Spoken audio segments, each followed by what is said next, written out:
楚家满门忠烈去遭奸臣陷害，流放3000里呀！难道连我楚家最后这一丝血脉都要被磕死在这大漠里吗？将军，别磕了！您就是磕出血，这个供盘里也不会出现水的。弟兄们还能撑多久？撑不住了，大家连汗都流不出来了。再没水，36个弟兄今天全得活生生渴死成干尸。大姐，我渴。苍天啊！若世间真有神力，求求您赐下一口甘露，救救我阿弟！凡女楚玉涵，愿粉身碎骨报答神恩。风一吹就重感冒，嗓子都快冒烟了，先吃药。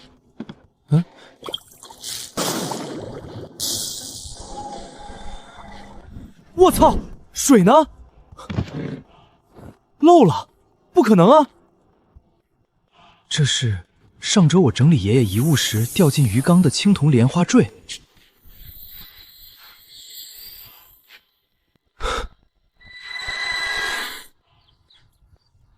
爷爷，这小铜花是什么呀？看着破破烂烂的。破破烂烂，这可是传了上千年的好东西。这是古代大前皇朝楚家传家宝的碎片，当年还是我爷爷的爷爷因为机缘巧合才得到的呢。楚家的传家宝怎么碎成一小块啦？唉，朝堂奸臣当道，楚家满门忠烈被流放西北，传家宝也碎了。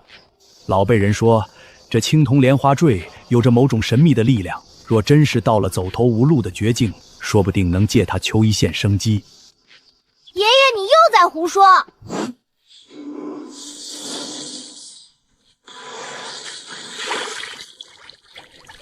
水，清澈见底的活水，这水太解暑了！天哪，你们快看缸底，红金相间的鳞甲，这是古籍里记载的仙家瑞兽，天神赐下锦鲤了！真的是神明听到了祈求，快把鲜鱼切了，让兄弟们补充力量。将军，不行啊，小少爷咽不下去。少爷是热毒攻心，嗓子眼都肿了。这生冷的鱼肉，他咽下去也会吐出来，得有软和的吃食和拔除热毒的仙药才行啊！神尊，求您再发发慈悲，救救这个可怜的孩子吧！既然水消失了，那这个呢？将军，您看，神明洞察秋毫，神尊知道小少爷吃不了生肉，特意将仙物降在供盘里了。老天爷！这仙膏白的像云彩一样，竟然比上好的棉花还要软和。子昭，快咽下去，这是神尊特意赐给你的救命之物。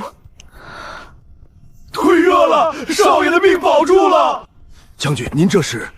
天神救我楚家血脉，救我36位兄弟，此等大恩必须叩谢。凡女楚玉涵遭奸臣陷害，流放戈壁，谢神尊赐下神水、仙鱼与仙丹。我没什么能报答的，唯献上这块皇家御赐的宝玉。玉涵定听从神尊吩咐，纵然粉身碎骨，亦要报答大恩。民女楚玉涵遭陷害流放戈壁，谢神尊赐下神水、仙鱼、仙丹。我靠，这玩意儿居然他妈的连同古代了！把几10块钱的草金鱼当成了仙鱼，那我这算不算是一不小心成了古代的神？对面不仅有人，还在戈壁滩上。必须先弄清楚情况。我是陈默，你们具体是个什么处境？为什么会被困在戈壁滩？要想在那种地方活命，你们现在最缺什么？实话实说。神迹！神尊又降下法旨了！这纸清白如隆冬之雪，平滑如镜，连一丝杂质都找不出。我是陈默，你们具体是个什么处境？为什么会被困在戈壁滩？要想活命，最缺什么？神尊在问咱们的话，将军，神尊没有抛弃咱们。回禀陈默神尊，我们本是楚家军，我父亲被朝廷奸臣陷害致死，我们姐弟被流放3000里，这36个兄弟都是为了护送我们，自愿跟来的伤残老兵。我们被困废弃驿站，外面全是黄沙和毒日头。要想活命，唯求神尊多赐一些清水和饱腹的干粮，大恩大德，百死难报。楚家军奸臣陷害，流放3000里，36个伤残老兵自愿护送。忠臣之后，伤残老兵流放戈壁。既然朝廷容不下你们，既然这贼老天要磕死你们，好，这个后台我当了。先生，我们这里是高档古玩店，推销出门左转。我找孙大富。哟，这谁呀？好大的口气！敢直呼我的大名？孙老板是吧？长长眼。小兄弟，我这万宝阁可不是收破烂的。这光泽，没有电动机器的痕迹，全是极其古老的解玉砂，纯手工打磨的走丝痕。皇家御赐，这是毫无争议的国宝级老坑水料。兄弟，你跟我交个底，这上面的土腥味和血腥味都没散透，你这是要掉脑袋的活啊！少废话，来路绝对干净。我就问一句，你能吃得下吗？给多少钱？兄弟，这东西太烫手了，但我老孙今天砸锅卖铁也得吃下来，2000万！我个人做主，一口价买断，现在立刻转给你私人账户。成交，马上打钱。鱼归你了，2000万到手了，要大规模援助戈壁滩。我公寓里那个小浴缸绝对施展不开，而且人多眼杂，容易暴露。喂，南郊那个2000平米的全封闭废弃厂房，我要了，全款年租，马上签合同。不就是缺水缺粮，还要在戈壁滩上防身吗？等着吧，今天就让你们这群古代人见识见识，什么叫现代轻工业体系的极致震撼。老板，来大单子了，接得住吗？兄弟，要买胶鞋手套，小货都在外面货架上，自己挑，挑完过来扫码。我不要小件，我要最高规格的军工级遮阳迷彩网，就是那种带防紫外线、隔热涂层的，最大尺寸，先给我拿30顶。10升装的纯净水，带蓝色提手的那种，马上给我调100桶过来。还有单兵自热米饭，要大厂出产的，红烧肉、水煮牛肉双拼口味，直接给我装1000盒。不是，兄弟，你大中午的跑我这儿开玩笑来了？这加起来得好几万的现款，而且你要的这么急，我这库房光是清点装车，没有半天都下不来。加急费我再给你出1万，半小时内找2辆厢式货车，连货带车，给我开到南郊8号废弃厂房。我就问你一句，半小时内送不送得到？做不做？做！库管老刘，别睡了，马上叫人装车，最高配的防晒网30顶，100桶水，1000盒双拼自热米饭，全部给我搬上货车，半小时内发往南郊。谁动作慢了，耽误了这位大老板的事儿，我今天扣他这个月的全勤。不知道对面现在是个什么鬼样子，得先交代清楚。水和吃的到了，那2大款不是遮阳网，能挡毒太阳，免得这群古人不敢用。兄弟们，建好了！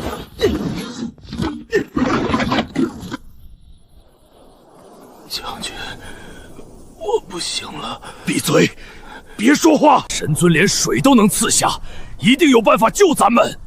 没用的，赵叔，这破地方连个能藏人的地儿都没有。我好热。神尊啊，难道这大漠的太阳连你的神威也无法遮挡吗？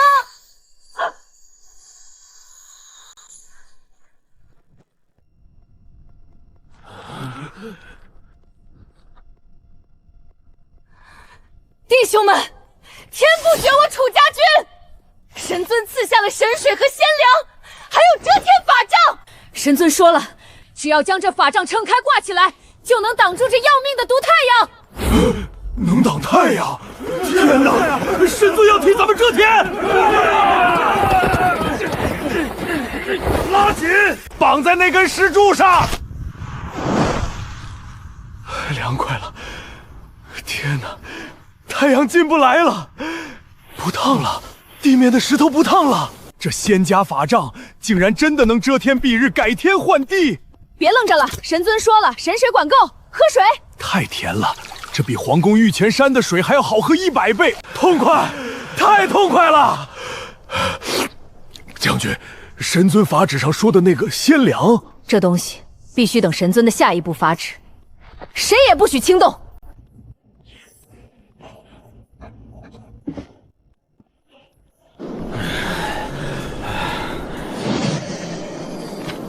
将军，神尊的法旨降下来了。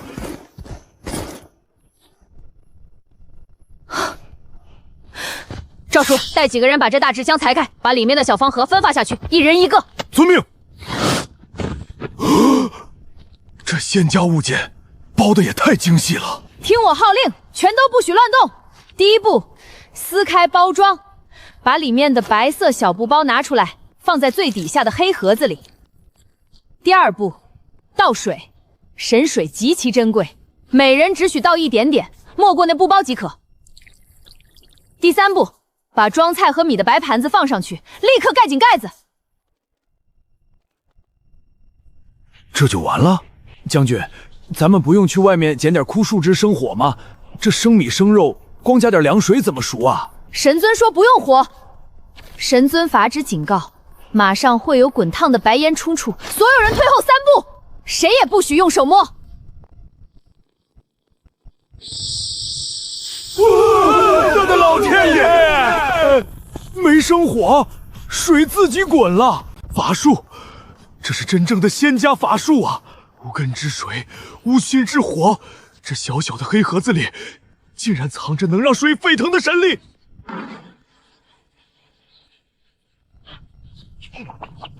好香，将军，这味道太香了，比京城第一酒楼里的肉香还要浓烈10倍。稳住！神尊说了，等白烟散尽，一炷香后才能开盖。时辰到，开！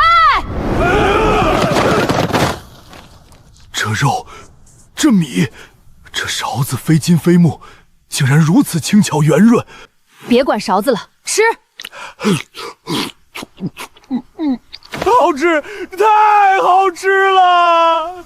老头子，我活了50岁，就算当年打了大胜仗，皇帝赏赐的御膳也不及这鲜肉的1/1000啊！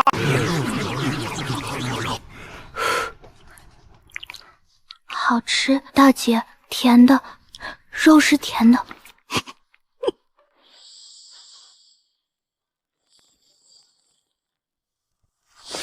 都吃饱了吗？饱了！好，神尊赐下法杖为我们遮阳，赐下神水为我们续命，赐下仙粮让我们重振雄风。这说明什么？说明连天阶的神尊都看不惯朝廷那些狗贼，说明神尊选了咱们楚家军。既蒙神恩，这条命就由不得咱们自己做主了。诏书听令，末将在。带10个弟兄去把驿站后面那几堵倒塌的土墙扒了，把所有的大石头给我搬到正门来，把驿站那2扇破木门给我彻底封死，只留射击的箭孔和观察的缝隙。末将领命。王虎听令，在。带5个弟兄把驿站地下的那个地窖给我清理出来。从现在起，神尊赐下的所有水和鲜粮全部搬入地窖，哪怕是1滴水1粒米，没有我的命令，谁也不许动。遵命。剩下的弟兄，把你们手里的刀给我磨快了，把驿站周围的沙坑里给我布满暗刺。从今天起，这龙门驿站就是咱们楚家军的铁血堡垒，谁敢靠近1步，杀无赦！杀！这女人脑子够用，但沟通方式太费人了。每说一句话就要咬破1次手指头，就算不渴死，也得失血过多交代了。水能过去，实体能过去，那声波呢？喂，楚玉涵，能听见我说话吗？嫡媳吗？喂，楚玉涵，能听见我说话吗？神音！天哪！青铜鼎阵，神音降世！不是冰冷的法旨字条，而是真实的声音。楚玉涵听得见，敢问可是天界神尊当面？成了，是我。以后别再咬手指些血书了，看着都嫌疼。以后有事儿直接对着你们的媒介说话，我就能听见。玉涵明白，神尊怜惜之恩，楚家军万死不辞。别一口一个神尊，我叫陈默，就是一个普通人。还有，我给你们的也不是什么仙水仙粮，那就是些普通的纯净水和自热米饭。别搞得那么玄乎，听懂了吗？能凭空降雾，能让青铜巨鼎爆发出天雷之音，竟然说自己只是个普通人。玉涵，遵命。这位大能不仅法力通天，竟然还如此低调谦逊。将军，外面有动静。水有阴凉，救命啊！给口水喝吧。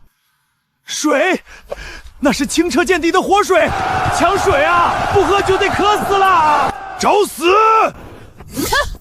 擅闯驿站者，杀无赦！女将军，求求您了，这是我祖传的宝石，我拿它换一口水，就一口。赵叔，带人盯死他们，谁敢越过门槛半步，就地格杀。我去请示陈默大人。陈默大人，外面涌来上百名躲避风沙的流民，想要抢水，我们已经将他们镇压在门外，但我不想白白施舍给他们，这会让驿站永无宁日。而且，大人连日来赐下如此多珍贵的物资，我楚家军绝不能一直心安理得的白拿。这贡盘里的些许宝石和古董，全当是抵扣物资的冰山一角，请大人务必收下。至于门外那些流民如何处置，请大人示下。这女人够上道，知道不能做白眼狼，这生意才能长久。东西我收了，你做得对。至于门外那些流民，送上门的劳动力，你赶走干什么？去告诉他们，想喝水想吃饭，拿力气来换。让他们去搬石头修墙堵缺口，搬10块巨石给1碗水，干1天重活管1顿饭，这叫以工代赈。能干的留下，不能干的滚蛋，听明白了吗？以工代赈，拿力气换水，御寒大悟。这里有水也有饭，但我龙门驿站不养废人，没有免费的施舍。想活命的，拿你们的力气来换。看到那些乱石了吗？搬10块100斤重的石头，加固驿站城墙，就能换1碗清水。干满1天重活，不仅管水，还赏半份热腾腾的饭菜。能干的站到左边排队领木牌，想闹事的，问问我楚家军的刀答不答应。搬石头就能换活水，干1天还有饭吃。我干！我有一把子力气，别说10块50块我也搬。女将军，给我活干吧！将军，陈默大人这以工代赈的法子，简直是兵不血刃的神仙手段啊！赵叔，这才只是个开始。有了陈默大人的指点和物资，总有一天我要让这大荒的10万铁骑也跪下来，替咱们搬砖修城。西西，全都拿家伙保护神水！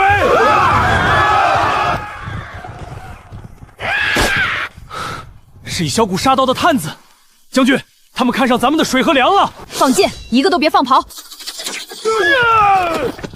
将军，探子退了，但这帮杂碎既然踩了点儿，后面肯定有大股人马。天太黑了，敌暗我明，咱们只有30几把刀，根本护不住流民和物资。而且沙岛都是亡命徒，一旦几百人趁黑蜂拥而上，咱们的防线瞬间就会被冲垮。陈默大人，大股沙道即将趁黑夜袭驿站，天色太暗，我们看不清敌人的动向，敌众我寡，御寒紧急求援。黑夜，人多，在我这儿最不怕的就是天黑。我卡里还有将近2000万，今晚买点单兵防爆设备，简直是9牛1毛。但楚玉寒要在戈壁滩上建一座要塞，未来还要收编万人大军。我要在古代搞重工业革命，就得买重型装甲卡车，买深水钻井机，买成千上万吨的水泥和螺纹钢。跟真正的重工业基建比起来，这2000万塞牙缝都不够。明天再去把这些老物件变现，当做咱们建成的重工业启动资金。至于今晚，先让这帮古代土匪见识见识什么叫现代光污染。老王，给我拿20面最高规格的警用防爆盾牌，要透明加厚，能挡大砍刀的那种。再给我10个大功率的户外战术探照灯，就是那种矿山上用的，能瞬间亮瞎狗眼，照亮一整座山头的强光炮。最后给我拿一个最大功率的喊话大喇叭，快，都给我装到外面那辆皮卡车上。来了，将军，起码有300号沙道。兄弟们，里面全是水和肉，就30几个残废在守着，给我杀进去！水和粮全都是咱们的。楚玉涵，接装备，把那透明的板子挡在胸前，把那些带着把手的黑筒子拿起来，对准门外，按红色的开关。快，按陈默大人的吩咐拿法器。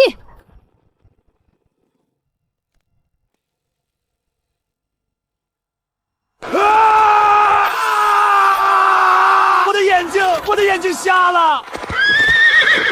这是什么妖法？太阳！他们把太阳拽下来了，这是天神下凡啊！别杀我投降，天神饶命啊！将军，咱们赢了。赵叔，把这群人的兵器全部收缴。领了木牌的，去左边领一碗神水。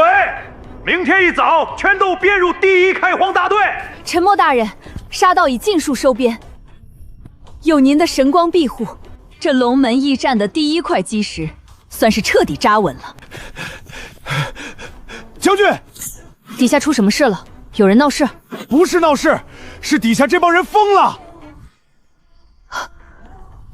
这是哪里来的？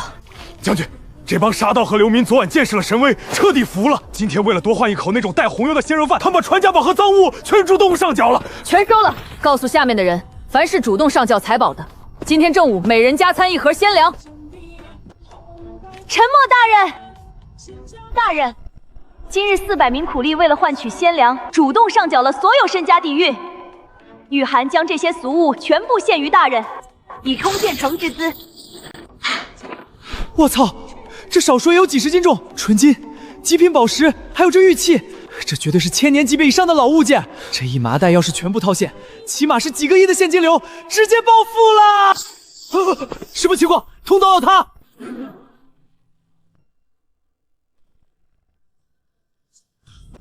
老天爷显圣了，天门大开了！陈默大人，这是何等神迹！哈哈，大门，终于是一扇大门了。楚玉涵，听得到吗？玉涵在，玉涵听得清清楚楚。财宝我收了，通道已经彻底打开。你之前说要死守这破驿站建成，这茫茫大漠，你凭什么能在这里建成？回禀大人，玉涵看中的是此地的千年龙脉。这龙门驿站脚下踩着的黄沙古道，乃是连接大前中原与西域的唯一陆路咽喉。100年前，这里曾是最大的绿洲，底下藏着庞大的地下暗河，无数西域商贾全都要在此歇脚。后来暗河枯竭，绿洲变死域，这里才荒废成破驿站。大人，只要这龙门驿站能挺过最初的难关，立住脚跟，那些为了绕路而九死一生的天下商贾，立刻就会重新蜂拥而至。这里就是一座被黄沙掩埋的聚宝盆。好一个黄沙古道上的聚宝盆！既然要吃下这西域的商道，那区区400个人塞牙缝都不够。楚玉涵，通道已开，从今天起别给我小打小闹，我要你放开手脚去疯狂招人，只要是活人，全都抓来以工代赈。水管够，肉管饱。玉涵领命，诏书听令。末将在，立刻点齐10个弟兄，骑上缴获的战马，带上大喇叭，把这驿站方圆100里全给我趟一遍。龙门驿站有鲜粮，有神水，想活命的立刻滚过来干活。大人既然给足了我们底气，那我就要在这黄沙古道上给他拉起一支万人大军。快把那边的沙土运走，地基再挖深2尺，干完这头去领水。将军，出事了，出大事了！外围有敌袭，比敌袭还可怕，水断了。断了！陈默大人今早不是刚送过来了整整500桶神水吗？将军啊，咱们现在有足足5000张嘴啊！大人送来的500桶水，连半个时辰都没撑住就被抢光了。现在下面那些干活的苦力都已经开始骚动了，再没水，这5000人非得哗变不可。陈默大人，玉涵紧急求援。大人，驿站人口已暴涨至5000人，水彻底耗尽，可死哗变只在旦夕之间。玉涵无能，求大人降下滔天甘露。5000人。一个人一天最少5升水，5000人就是25000升，也就是整整25吨水。一天25吨，就算我力气再大，一天往光门里扔2500个纯净水桶，我也得活活累死。楚玉涵，别慌，等我半天时间。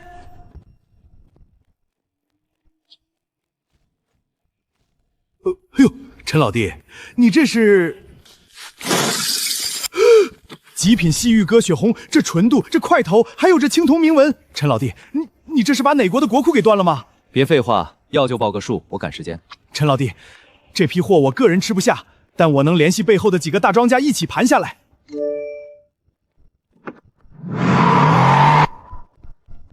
老板，给我来一台马力最大的深水钻探机，要能打穿100米岩层的那种，再配台最顶配的柴油发电组。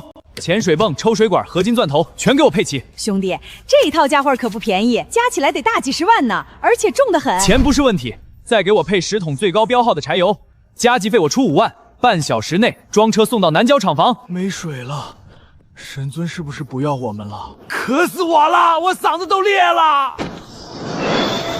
快看，天门大开！楚玉涵，接着看地上的图纸，带几个力气大的老兵，把那根带钻头的铁管给我立在场地正中央。玉涵遵命。大人，铁珠子立好了。把那桶黑色的柴油倒进发电机的油箱里，然后按下上面那个绿色的按钮。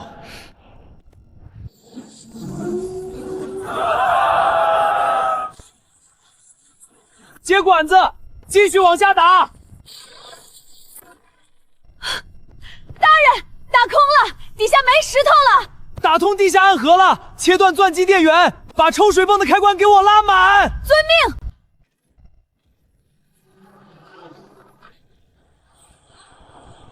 水啊，是水！他的保护线是水抽上来了，好凉快，好甜，这是真正的好水。弟兄们，沉默大人赐下了无尽的神泉，有了这口永远喝不干的井，这方圆500里的戈壁滩，咱们说了算。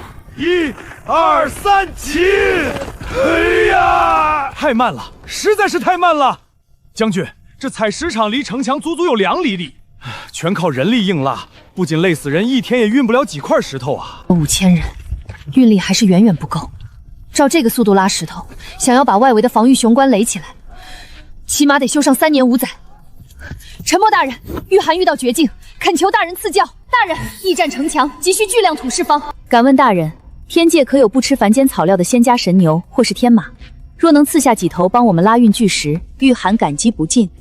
楚玉涵，我这里没有不吃草的牛马，但我有一头能一口气拉动几万斤巨石的钢铁巨兽。让所有人停下手里搬石头的活儿，等我2个小时，我这就去给你们提一头真正的工业怪物过来。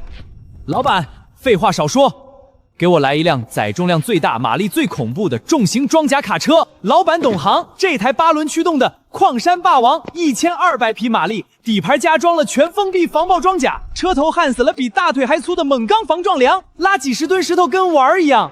就它了，再给我加满油，我自己开走。所有人闪开，给我进！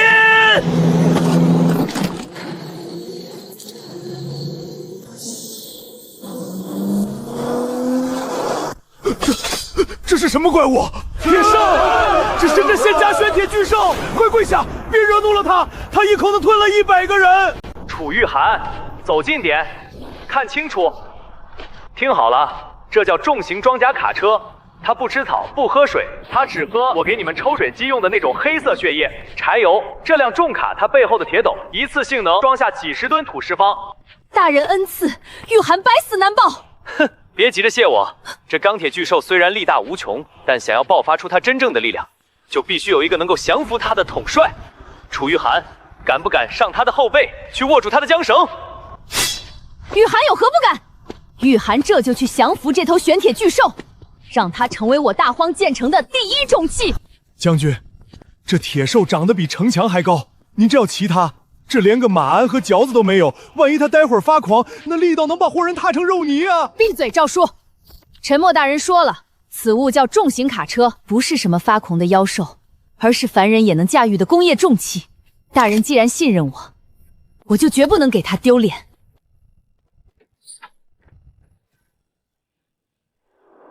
玉涵，看到副驾驶座位上那个黑色的铁箱子了吗？打开它，里面有一排黑色的铁砖头，拿一个在手里。大人，玉涵拿到了。这叫对讲机，现在按住那个黑砖头侧面的红色按键，对着它说话，说完松手。沉默大人，听得很清楚。玉涵，有了它，哪怕你开着这台巨兽冲到100里之外的杀道老巢，我的指令也能随时直达你的耳中。千里传音，竟然真的是无视距离的千里传音。有此等仙家法器，我大军的军令传递将快若闪电。玉涵叩谢大人赐宝。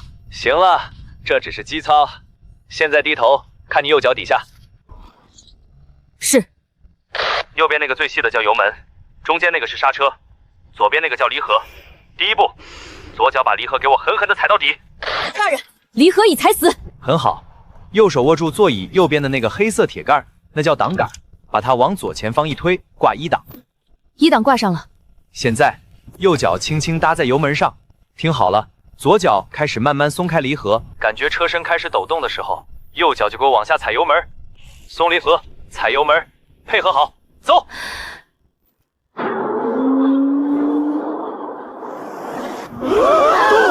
动了！铁兽咆哮了，天仙下凡了！神乎其技，简直神乎其技！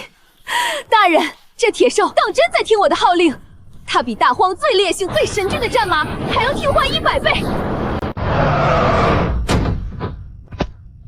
将军，您真的降服这尊神物了？废话少说，赵叔，立刻传我军令，让1000弟兄把地上所有凿好的千斤巨石全部给我扔进这铁兽的背脊里。将军，这差不多有4万斤了，铁兽能拉得动吗？大荒的兄弟们，睁大你们的眼睛看好了！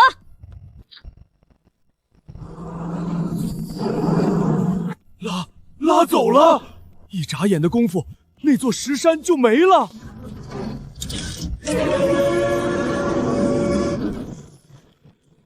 天哪！这铁兽不仅力大无穷，它还会自己把石头吐出来。一车这就拉完了咱们几千兄弟几天才能搬完的料啊！沉默大人，玉寒幸不辱命，玄铁巨兽已被降服。从今日起，此物便是我楚家军，是我龙门驿站最核心的护国神兵。谁若敢触碰此车，就地格杀，绝不姑息。5000苦力听令，全力采石。今夜我们要让城墙拔地而起3尺。神尊威武！神尊威武！将军威武！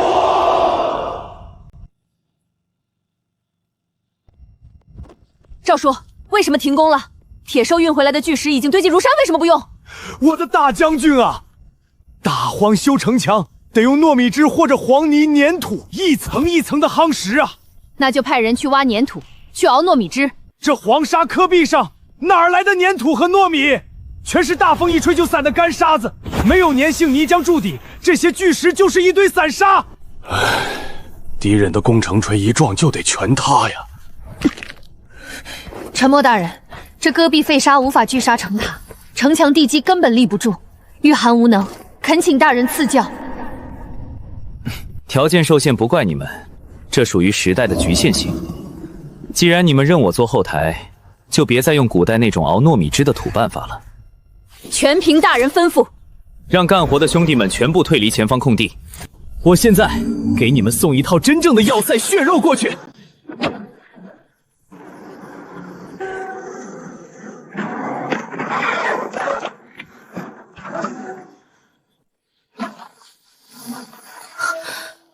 大人，这些一根根的黑色铁棍是何物？好精纯的玄铁。玉寒，那叫螺纹钢，用来做城墙的骨架。旁边袋子里装的灰色粉末叫速干水泥。听我指挥，让人把这些螺纹钢在地基里横竖交叉的绑在一起，搭成一个铁架子。剩下的人把水泥倒进坑里，掺上你们最不缺的沙石，最后加水，给我狠狠的搅和。来人绑玄铁，其余人随我绝杀或泥，立刻动手。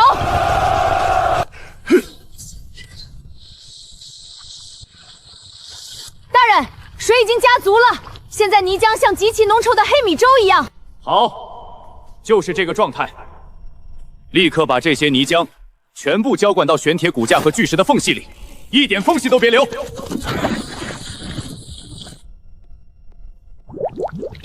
大人，全部灌满了，但这泥浆如此稀软，当真能凝固城墙？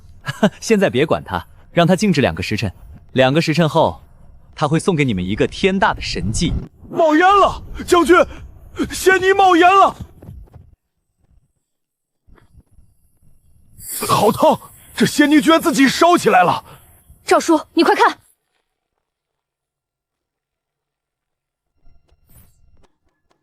赵叔，墙体应该已经发热凝固了吧？去，把你那把80斤的破城重锤拿过来，帮我砸砸看，看看这现代水泥墙质量过不关。大人的仙泥神奇，但末将这柄大锤连城门都能砸穿。要是砸坏了，大人可千万莫怪。放手砸！你要是能砸出一道裂缝，今天晚上我给全军加肉。看！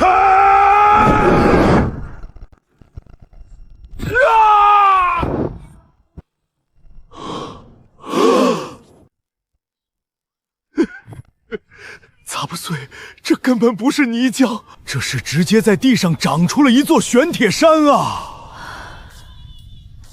大人降下玄铁为骨，仙泥为肉，有了此等坚不可摧的仙家城墙，我龙门要塞将是大荒西北永不陷落的绝对禁区。传我军令，全军交筑，我们要用最快的速度把整座铁血要塞彻底建起来，绝不辜负沉默大人的一片苦心。将军，真的不能再这么吃下去了，必须立刻下达军令，把全军的口粮直接砍掉一大半。赵叔，你疯了吗？城墙外围虽然合拢，但内部的防御工事还在赶工。5000弟兄干的都是流血流汗的极限重活，此时削减口粮，你是想让大军哗变吗？哗变也比集体饿死强啊，我的大将军！您自己去看看吧。沉默大人之前赐下的那座仙粮山，现在到底还剩多少？怎么会消耗的如此之快？3天前，大人明明降下了几万份鲜粮啊！5000张嘴啊，将军！5000个精壮劳力敞开了肚子吃，1天3顿，一天就是这整整15000份鲜家肉饭，3天就是45000份啊！将军，您带过兵，您心里比谁都清楚，这每天1万多份的鲜粮，根本就是个填不满的无底洞啊！绝不能把5000人的生死，把大荒的基业，全压在沉默大人一个人的恩赐上。赵叔，去校场，立刻给我点齐800名杀刀老兵，配上战马和强弩。将军，您这是要干什么？出去抢。据探子报，往西80里有一处西域铁驼商会的黑市据点，那里囤积着大量的牛羊和粗粮。大人的恩赐不是让我们坐享其成当废物的，带上兵马，随我趁夜色出击，把他们的粮草全给我抢回来，以战养战。沉默大人，御寒有极其万急的军情启奏。累死了，一天15000盒自热米饭，这简直不是人干的活啊！大人，要塞内5000张嘴消耗极其恐怖，鲜粮已经告罄。御寒实在不忍看大人日夜为我们操劳物资，拖累神尊。御寒恳请大人恩准，让我带领800精骑出城，去劫掠80里外的西域黑市据点。我们要以战养战，自己去给要塞杀出一条血路。放屁！谁让你去抢劫了？大人息怒，御寒只是不想坐吃山空，成为大人的累赘。你真以为靠抢就能养活一座城？你今天带800个人去抢个黑市，运气好，抢回来的烂骨头臭肉能养活这5000人3天。但我问你，3天之后呢？以后等你要塞里有1万人、10万人的时候，你去抢谁？你去把大前王朝的皇宫给洗劫了吗？还是去跟整个西域的联军死磕？大人教训的是，但这满眼望去全是死沙子，如果不去抢，咱们这5000人明天就要断炊了。我既然敢让你们敞开了肚子吃，就没打算让你们去过那种刀口舔血的苦日子。断炊，我让你们去地里种吃的。种地？大人，这可是大荒戈壁啊！这地底下全是碎石头和死沙子，干得冒烟，100年都长不出一根野草，这怎么可能种得出粮食？在你们那儿叫死沙子，但在我这里，只要有足够的水，哪怕是块石头，我也能让它发芽。楚玉寒，立刻把你的刀给我收起来！从现在开始，把这5000个苦力给我彻底重组，除了1000个老兵留守城墙，剩下的4000人全部给我编入大荒开荒兵团。开荒兵团？对，带上铁锹和锄头，给我出城去！你们不是抽出了地下水吗？趁着有水，去把要塞外面方圆10里的沙地全部给我翻一遍，把里面的石头全给我捡干净，硬生生给我平整出1万亩空地来。大人，地平整出来之后呢？平整完土地，我就要给你们送粮食种子。我不光要给你们那种丢在沙地里就能疯狂高产的种子，我还要给你们一套能让死沙变绿洲的好东西。楚玉寒，带着你的人去把地给我翻透了。我要亲自带着你们在这大荒戈壁上种出1万亩良田。我要让这西域的荒漠变成永远吃不空的天府之国。这1万亩平地算是彻底躺平了。万事必备，就等沉默大人的良种了。陈老板，您订的货全在这儿了，1000吨特级脱毒马铃薯种苗，50吨改良抗旱冬小麦，还有2吨最顶配的沙地西瓜种子，全都是最适合干旱沙土种植的高产品种。滴灌设备没丢下吧？哪能啊！全套的 PE 防老化主管道、毛管、减压阀，外加10台大型施肥罐。您买的这套滴灌网覆盖1万亩地，绰绰有余。干得不错。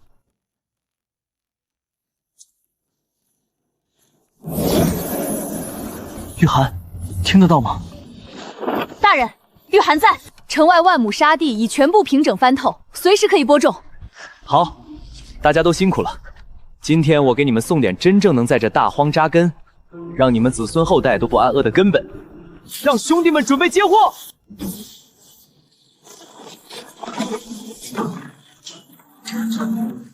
大人，这些就是您说的2种，这长得像泥巴块一样的东西，真能当饭吃？那叫土豆，或者叫马铃薯。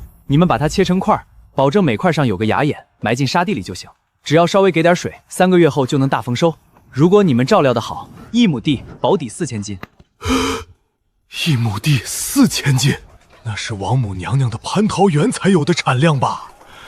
除了土豆，那些红色袋子里装的是抗旱冬小麦，磨成面粉可以蒸馒头；绿色袋子里是沙地西瓜，在戈壁滩上种出来，甜的能粘住你们的嘴。大人厚恩，玉涵粉身碎骨难报。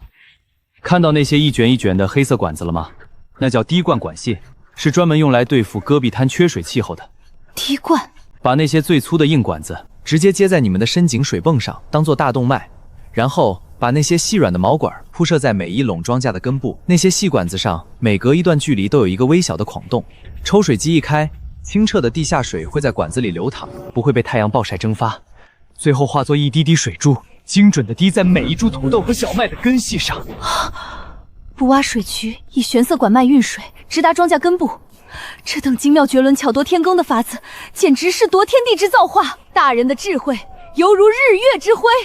行了，抓紧时间干活，让兄弟们按照我画在图纸上的管网结构去城外铺设管线，把土豆切块下种。全军听令，且神属不先亡。今日我们要在这死沙之上铺出一张万亩绿网。遵命，遵命。将军，全发芽了！全发芽了，这么快？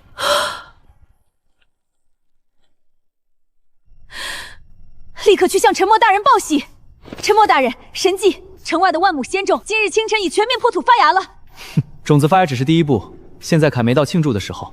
戈壁滩这片死沙子干旱了上百年，虽然现在有了水，但土壤里根本没有养分，光喝水不吃饭，庄稼怎么可能长壮实？今天我给你们送这世上最霸道的庄稼口粮过去，让兄弟们准备接货。大人，这是何物？气味竟如此冲鼻。这叫现代复合化肥以及高浓度尿素，里面浓缩了植物生长最需要的氮、磷、钾。一小把化肥的肥力，顶得上你们古代几大车的农家肥。一小把几大车？这若是撒在地里，岂不是能让庄稼疯长？不需要你们去地里一把一把的撒，那样太慢了。玉涵，还记得我前几天让你们接在抽水泵旁边的那些大型金属罐吗？玉涵记得，那10个铁罐子一直空着，上面连着水管。那叫施肥罐，是配合滴灌系统用的。让兄弟们把这些化肥全部倒进那10个施肥罐里，然后加水，把它们彻底搅拌溶解。等化肥全部化成水之后，启动抽水泵。这先加肥料会随着滴灌的水流直接喂到每一株庄稼的根系上，连土都不用翻。水肥同源，直达根须。大人的智慧简直深不可测。全军听令，立刻溶解鲜肥，开闸放水。遵命。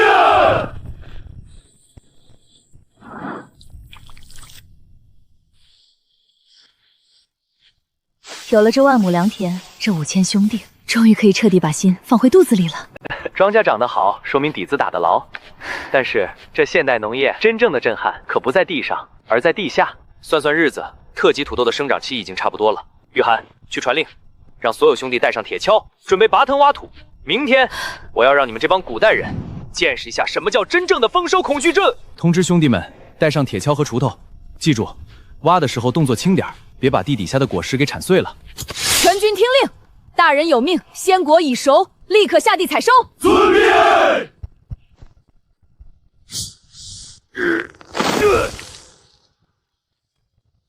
老天爷啊！将军，您看这哪是庄稼？这地底下简直埋了一窝石头啊！这一个疙瘩，少说也得有半斤重啊！玉涵，我之前让你在城外单独圈出1亩地，现在派人把那1亩地里的土豆全部挖出来，装进麻袋，然后把你们平时称军粮的大秤抬出来。大人是想验一验这鲜种的产量？对，我要让你们这5000兄弟把心彻彻底底的放回肚子里。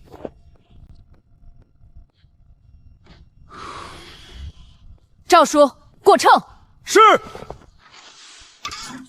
第1袋120斤，第5袋600斤，第10袋1200斤了，第20袋2400斤，第50袋老天爷6000斤了，将军6000斤了，继续称，没称完不许停。第80袋9600斤。赵叔，到底多少斤？报号。10300斤！大人的鲜种亩产10000斤啊！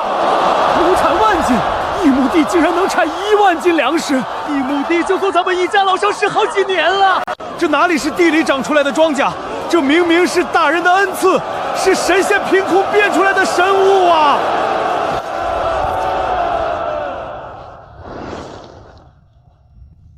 沉默大人赐下神权，降下奸臣，今日又赐我等亩产10000斤之神物。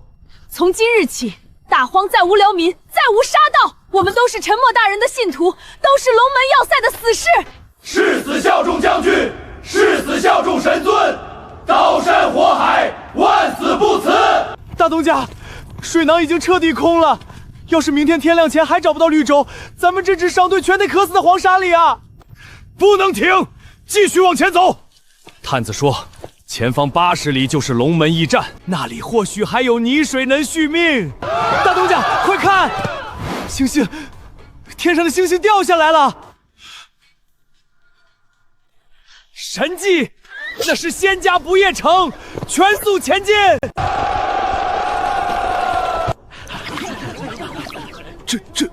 这是龙门驿站。来这止步！我龙门要塞重地，闲杂人等不得靠近。在下沈万金，乃中原商队首领，途经宝地，商队已断水断粮，只要将军肯赐下清水和那地里的鲜果，沈某愿出1万两黄金购买。水和仙家粮果，我龙门要塞管够。不过沈东家若是真想开眼界，不妨看看我家神尊赐下的真正至宝。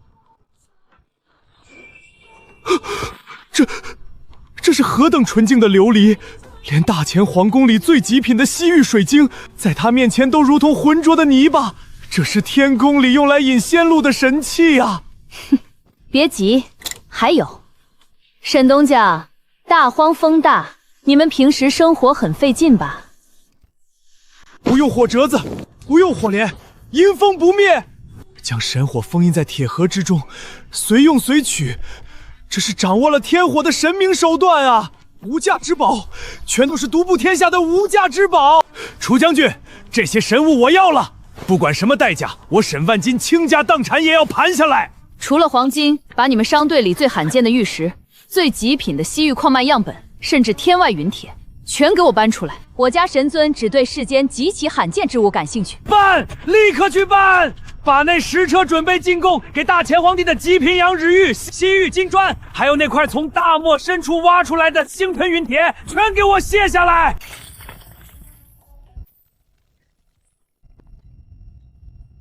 玉涵，干得漂亮！有了沈万金出去宣扬，不用3个月，龙门要塞就会成为大荒最恐怖的吞金巨兽。沉默大人，玉涵明白。要塞商贸已开，咱们有了花不完的财富和吃不尽的粮食。下一步，玉涵必定将这龙门要塞打造成大荒真正的霸主之城。将军，这兵没法带了。后勤营和城防营今天又因为物资调拨的问题，差点在库房门口打起来。我不是让你们各营每天去公告栏看书面军令吗？白纸黑字写的清清楚楚，按规矩领东西，怎么还会起冲突？我的大将军啊，您去城防营问问， 5000个流民和沙道有几个认识字的？您的书面军令贴在墙上，在他们眼里就跟鬼画符一样。底下的人全靠口口相传，传到最后，军令全变了味儿。现在城里人越来越多，这睁眼瞎的毛病要是解决不了，咱们的军阀迟早得变成一纸空文。那就教，找几个账房先生，从千字文和百家姓开始教。教不出来呀，咱们大钱的文字繁琐复杂，没有个3、5年的苦功，那些大老粗根本连字都认不全。陈默，咱们遇到极其棘手的瓶颈了。城里5000兄弟全是不识字的大老粗，军令无法下达，组织极其混乱。大钱的文字太难，扫盲根本推行不下去，识字率太低。认字这种事不需要3、5年，只要用对工具，1个月我就能让你们这5000大老粗连军规带公文都能看懂。1个月？这怎么可能？没什么不可能的，准备收获吧。我给你们送点真正的扫盲神器。陈默，这些书本上画着图案，但这字看着好生奇怪。这些字的骨架还在，但笔画被极粗暴地缩减了一大半，还有字上面这些弯弯曲曲的小符号，这是什么？笔画被削减的字叫简体字，把那些繁琐没用的笔画去掉，只留核心结构，学起来速度能快10倍。那这些小符号呢？那是这套体系的核心灵魂，叫汉语拼音。你们只需要花3天时间，把这26个字母的读音和拼写规则死记硬背下来。只要掌握了拼音，这天下所有的字，哪怕你从来没见过，也能极其精准地把它读出来。26个符号就能读出天下所有的字，这简直是夺天地造化的大智慧啊！玉涵，从今天开始，在要塞里建夜校学堂，把这些书发下去，强制扫盲，谁学得快，谁就能提拔当军官，跟军饷直接挂钩。玉涵明白。落月边上，将军，您看，这才不到20天了，我老赵这辈子连毛笔都没摸过，现在居然能用这种叫铅笔的神器写下自己的名字，还能看懂今晚的军规了。简体字大大降低了书写门槛，拼音彻底打破了认字的壁垒。陈默给咱们的根本不是几本书，而是一把能彻底开启明智、重塑整支军队灵魂的钥匙。陈默大人，沈万金的商队离开已经有些时日了，算算日子，这不夜神城、万金鲜粮，还有咱们教底层大军识字开智的消息，恐怕马上就要震动天下，摆上大前皇帝的龙书案了。大前皇室绝不会容忍这大荒之中凭空多出一个他们掌控不了且人人如龙的奇迹之城。朝廷的兵马和使臣恐怕很快就要压境了。玉涵，别把朝廷想得太可怕，大荒现在的规矩咱们说了算，他们要是懂规矩，咱们就开门做生意；他们要是敢派人来耍横，那这座用钢筋混凝土筑成的坚城就是他们的坟墓。让子弹飞一会儿，等他们来。沈万金没有撒谎，朕派出去的800里加急暗探传回来的密折，竟然和那商贾说的一字不差。你们看看这些从那座妖城里流出来的东西，这等连皇家内库都找不出一件的无瑕琉璃，在那里竟然只是用来盛水的粗坯。陛下，这些奇迹巧物和仙家神物固然可怕，但真正让我大前山社稷摇摇欲坠的是密折的最后一行啊！楚玉涵在那座城里推行了一种叫拼音和简体字的妖法，那些曾经连自己名字都不会写的底层沙匪、泥腿子流民，只学了不到1个月，现在竟然人人都能看懂军令，人人都能书写公文，整座龙门要塞，人人开智，皆如真龙。朕岂能容他？兵部左侍郎裴元相，钦天监国师玄吉子上前听旨。臣在，朕命你2人为正副钦差，即刻点齐1万皇家御林重甲前锋军，带上朕的圣旨，星夜兼程赶赴大荒戈壁，以朝廷正统之名宣旨收编龙门要塞，命楚玉涵交出兵权，交出仙家2种发光神物以及那认字妖法。他若敢抗旨不遵，那1万前锋军就是镇压妖孽的天兵。朕要你们踏平那座妖城，把那些认字的泥腿子一个不留的全杀干净。禀将军，大前朝廷的军队压境了，正东方30里外发现大批皇家御林军的旗号，全都是清一色的重甲骑兵，人数足有1万之众，正朝着咱们要塞急行军。1万皇家御林军，那是大前最精锐的重甲前锋啊！朝廷这是彻底撕破脸了，名义上是钦差宣旨，实际上就是大军压境，逼咱们就范。沉默大人，朝廷的钦差带着1万重甲前锋军，距离要塞还有30里，来者不善，要不要我立刻下令，全军登城备战，架设强弩和滚木雷石？1万骑兵加1张黄布圣旨。玉涵，把你们的刀剑和弓弩全都收起来，准备滚木雷石，那是古代人守城的土办法，咱们用不上。把那扇包着厚钢板的主城门彻底打开，远道而来就是客。另外，你把平时练车的那台卡车挪到城门口去，不要熄火。再通知老赵，检查一下城墙上所有探照灯的蓄电池电量。传令，撤走城头所有弓弩手，打开正门。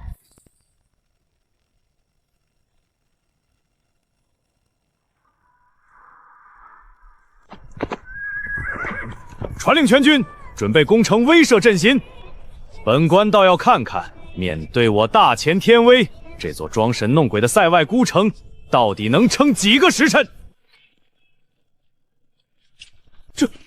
这是什么城？怎么会这么高，这么平？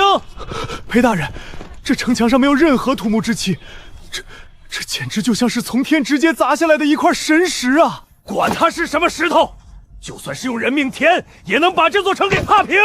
传令，大军全速压境，逼近城门列阵。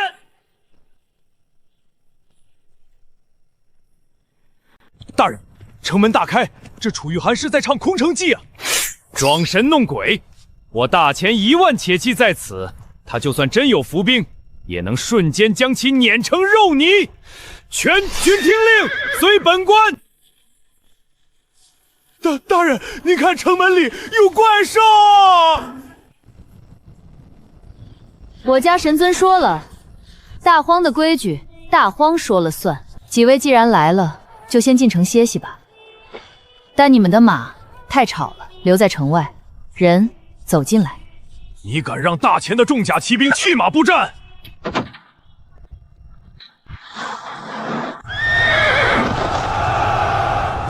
下马！全军骑马步行入城！哼，什么不夜城，全都是那帮蠢货商贾吹嘘出来的。国师，这城墙虽然古怪，那喷烟的铁兽虽然骇人，但他们毕竟只有5000人。如今夜色已深，这城里黑灯瞎火，正是我军夜袭的好机会。大人所言极是，贫道刚才看过了，这城中极其缺乏火油。等到了后半夜，伸手不见五指，咱们这1万精锐直接发难，定能将那楚玉涵生擒。好，传令全军立刻熄灭火把，摸黑备战。想在咱们要塞玩天黑闭眼，老子今天让你们连眼皮都闭不上！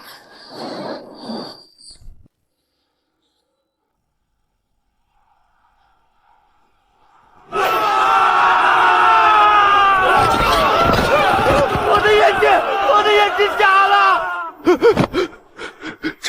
这是什么光？没有火，没有烟，这怎么可能？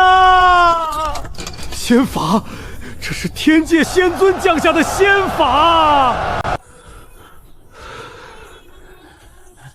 裴大人，国师，我家将军有请。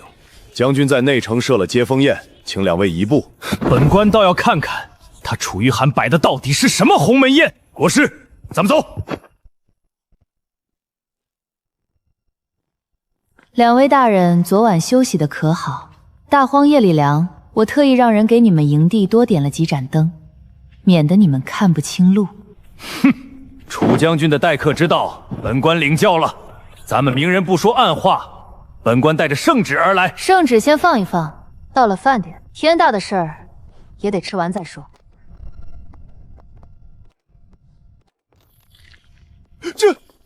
这是冰，如今可是酷暑，这里是极其干旱的大荒戈壁，这冰是从哪里来的？虚空凝水，点水成冰，仙法，这绝对是传说中的仙法。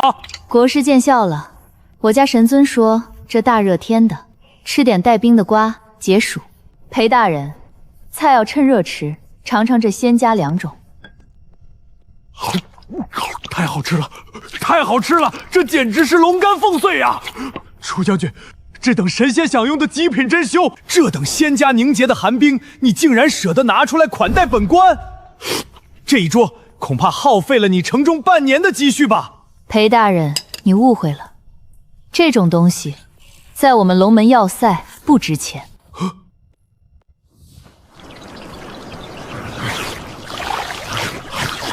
怎么可能？这怎么可能？这等极其珍贵的仙家珍馐，你竟然拿去喂那些泥腿子！裴大人，你似乎还没搞清楚龙门要塞的规矩。在你眼里，这是皇帝都不配吃的极其珍贵的龙肝凤髓，但在我家神尊眼里，这不过是给这群干重活的苦力们极其普通的管够的工作餐而已。大前的皇帝连粗茶淡饭都不能让天下百姓吃饱，而我龙门要塞的苦力顿顿鲜粮神种。现在你觉得你手里的那张可笑的黄布圣旨，还能在这座城里命令得了谁？张叔，咱们是不是要饿死在这儿了？昨晚的没有火的亮光把弟兄们的胆儿都吓破了，现在咱们连口水都没得喝。省点力气，咱们是大前的御林军，就算饿死，也不能跟这帮叛军低头。我家将军说了，既然进了要塞，就没有让客人饿肚子的规矩。想活命的，拿头盔当碗，排队领饭。走，去看看，就算是断头饭，也不能做个饿死鬼。张叔，你快看这面，没掺沙子，连一点点刺嗓子的麦麸都没有，这面居然是纯白的。老李，今天食堂的土豆烧肉怎么又给的这么多？真想让食堂大妈给我拍根黄瓜解解腻。你就知足吧，陈默大人说了，咱们下午浇筑南城墙是重体力活，没油水顶不住。张叔，我没听错吧？他们只是搬砖的苦力，是连大前户籍都没有的流民。他们说五花肉吃腻了。我们拼了命保护大前，朝廷拿发霉的糙米糊弄我们，他们被大前抛弃，在这里当泥腿子，却过得比皇宫里的主子还要像个人。张叔，你疯了，这是死罪，回去也是饿死，也是被当炮灰，留在这里当个流民，至少能活得像个人。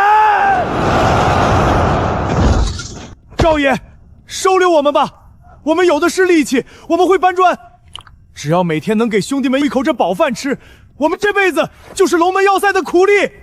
陈默大人，朝廷的1万前锋军倒戈了，1万人全投降了。好啊，咱们自己地里种的土豆和粮食，2号仓库都快堆不下了，正愁没人帮忙吃。去告诉老赵，新人想留下可以，咱们这不养闲人，明天全给我去南区挖高炉的地基。明白。裴大人，你引以为傲的兵，现在已经成了我的人了。现在，是不是该谈谈你怀里那张圣旨的事儿了？楚玉涵，你别得意忘形，大前还有100万大军，你若敢抗旨，陛下雷霆之怒降下。100万大军，裴大人，你要不要出去问问你带来的这些兵？如果大前真的派100万大军过来，他们是会拿起武器保卫大前，还是会帮着我们在城墙上架锅熬粥，把那100万大军也招安过来，一起挖地基？拿出来吧，让我听听朝廷打算怎么治我。奉天承运，皇帝诏曰：罪臣之女楚玉涵与大皇私建城池，本该死罪，然念其献粮有功，暂不追究。现尔即刻交出兵权，交出先良神物与认字之法，随本卿拆回金面圣，钦此。裴大人，3年前我楚家满门忠烈被流放时，皇帝的圣旨上写着任其自生自灭。现在看我们在大荒种出粮食建了城，又想一纸诏书全拿走。楚玉涵，你干什么？这可是圣旨，你若毁了它，就是铁打的死罪。你疯了！谋逆，这是谋逆！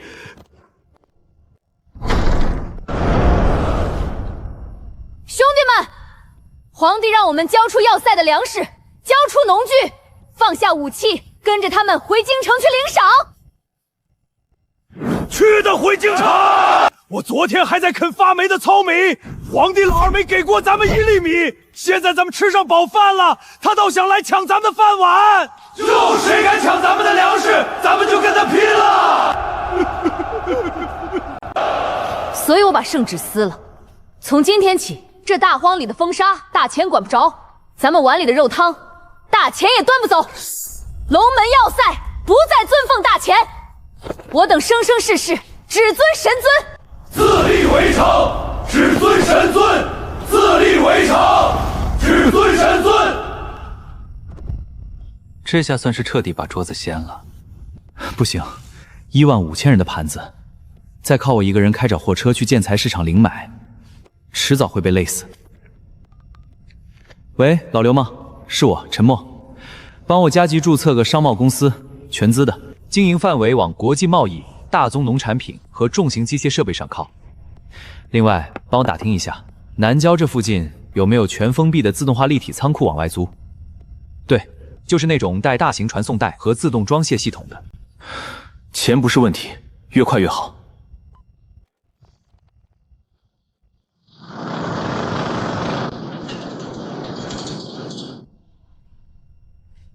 城主，大钱的京城上个月被中原的流民军攻破了，大钱彻底亡了。中原那支流民军的头领派了使者过来，使者就跪在城门外，说愿意向咱们龙门称臣纳贡，只求咱们能卖给他们一批粮食，再拨几百把咱们自家高炉炼出来的金刚长刀。称臣，告诉那个使者，龙门要塞对中原的龙蚁没兴趣，想买粮食和铁器可以拿他们各州县的金银玉石或者未开采的铜矿器来换。另外，咱们这儿不收难民了，让他们自己把流民安顿好，谁敢在咱们的商道上结，我就断了谁粮食。明白，我这就去打发他。陈默，中原改朝换代了，大钱亡了，现在各路反王都抢着给咱们送金银矿器，求着跟咱们做买卖。听到了，改朝换代是他们古代人自己的规律，只要不影响咱们做生意就行。人口现在有多少了？常住人口30万，按照你的要求，凡是进城的适龄孩童全都在学堂里学认字和算术。老赵带着那些手脚麻利的工匠，已经能自己把拖拉机的零件拆下来做简单的保养了。这就对了，饭要一口一口吃，路要一步一步走。等学堂里那批识字的孩子长大了，咱们再琢磨更复杂机械。对了，这半年在中原换回来的金砖和极品老坑玉石，老张已经用马车拉到1号仓库了，你那边方便的时候接收一下。行，我待会儿开传送道过去拉。大荒马上入冬了，我下午给你们发5万件军大衣，再弄几批防寒的煤炭过去。你那边盯紧点防火。陈默，这3年要是没有你，大荒早就变成白骨坑了。你什么时候能过来喝杯我们自己酿的麦酒？等你们自己铺出第1条铁轨，造出第1台蒸汽机的时候吧。现在过去连个洗热水澡的地方都没有，我可受不了。行了，我这边还得去见个建材供应商，挂了。